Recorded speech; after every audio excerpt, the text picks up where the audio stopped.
আসসালামু আলাইকুম, সবাই কেমন আছেন? দেখেন মিমে কত সুন্দর করে নিজে নিজে সাজুগুজু করতেছে।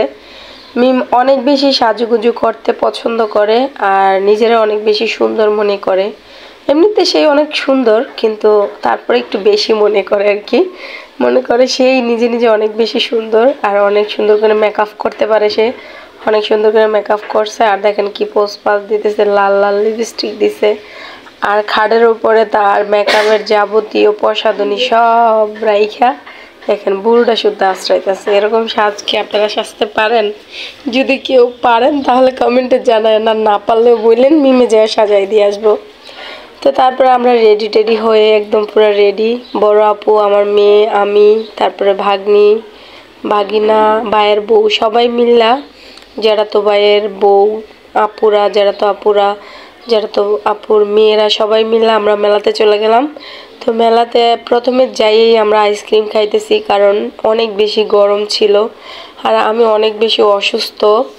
ঈদের দিন থেকে আমার এখন পর্যন্ত আমার জ্বর, বৈশাখী মেলাতেও আমার অনেক বেশি জ্বর ছিল। তো সারাদিন আমরা বাইরে যেতে পারি নাই। পরে মাগরিবের পরে রেডি টেডি হইয়া একটু গেছি, তাও অন্ধকার হয়ে গেছে। আর মেলাতে এত বেশি গরম, মানে আমার বড় আপু তো হাত পাকা দিয়া পুরা ঘুরতেছে আর বাতাস করতেছে। তো বাচ্চাদেরকে নিয়ে মেলাতে ঘুরতেছি। বাংলা নববর্ষর আমাদের কাছে ঈদের মতোই, আর এবারের নববর্ষটা ঈদের মৌসুমি হয়ে গেছে, ঈদের ছুটিতেই। তো সবার জন্য অনেক বেশি সুবিধা হয়েছে।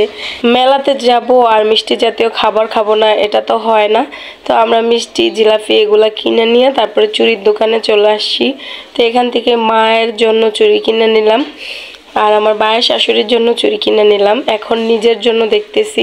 তো এই চুড়িগুলো আমার এই ড্রেসটার সাথে ম্যাচিং হয়ে গেছে। আমাদের এখানে 2-3 দিন ধরেই মেলা হচ্ছে, মানে আমাদের এখানে একটা মাজার আছে, সেই মাজারের উরুজ হচ্ছে। তো এখানে অনেক সুন্দর মেলা হয়। তো ওই মেলাতে আমরা আগের দিন অনেক কসমেটিক কিনছি, প্রায় 3200 টাকার মতো কসমেটিক কিনছি সবাই মিলেমিশে, আপুর জন্য, মিমের জন্য, আমার জন্য, ভাইয়ের বউর জন্য, সবাই মিলেমিশে। তো আজকেও একটু একটু কিনতেছি। আজকে বেশি একটা কিনবো না, হালকা পাতলা কেনাকাটা করব।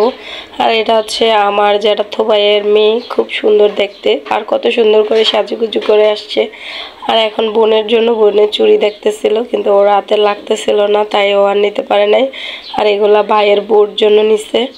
এই চুড়িগুলো অনেক সুন্দর ছিল।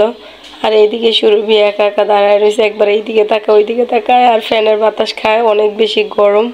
আর মেলাতে বাচ্চাদের খেলনাপাতি জিনিসপত্র অনেক কিছু উঠছে। আমার অনেক জ্বর ঠান্ডা, তাই আমার গলাটা বসে গেছে, আমি ঠিকভাবে ভয়েসটাও দিতে পারতেছি না, আমার খুব কষ্ট হচ্ছে। কাইল্লারা, এটা একটু দলা আছে, এটা একটা কাইল্লা। কাইল্লা, কাইল্লা হিরোজার জামাই কাইল্লা। কাইল্লাটা হচ্ছে আমার চাচতো ভাই, আমার অনেক ছোট। আর দলাটা হচ্ছে আমার জ্যাঠাতো ভাই, ও আমার অনেক ছোট। আর এই যে দুইটা মেয়ে দেখছেন, একটা তো আমার সবাই চিনেন, আর একটা আমার জ্যাঠাতো বোনের মেয়ে, আর এটা হচ্ছে আমার ভাইয়ের বউ। আর সুরভি ঝালমুড়ি খেয়ে পোষায় নাই, কারণ ঝালমুড়িটা অনেক বেশি ঝাল ছিল। সে এখন ফুচকা খাবে। এটা হচ্ছে আমার মামা, এটা একটা মামাতো ভাই, আরেকটা আছে, এটাও মামা। তো ওদের সাথে পরিচয় করে, এটা সব আমার মামার গোষ্ঠী। মামাতো ভাই, হাই হ্যালো দেন। ওদের সাথে কিছুক্ষণ ফাইজলামি করে চলে আসলাম আমার মায়ের জন্য বাদাম কিনতে। তো এখানে বাদামের অনেক বেশি দাম, এই কয়টা বাদাম মাত্র 50 টাকা। তো এখন আমরা বাড়ির দিকে রওনা দিছি, সুরভি আর মিম আগে আগে হাঁটতেছে, এখন আবার আমি হাঁটতেছি পিছনে পিছনে।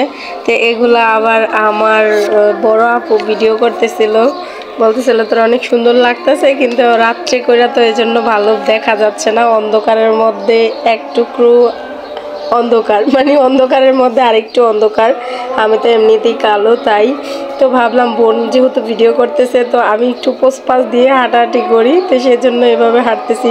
তো আজকে আমাদের ভিডিও এই ছিল, কেমন লাগলো অবশ্যই কমেন্ট করে জানাই দেবা। সবাই ভালো থাকবা, আমাদের জন্য দোয়া করবা। আল্লাহ হাফেজ।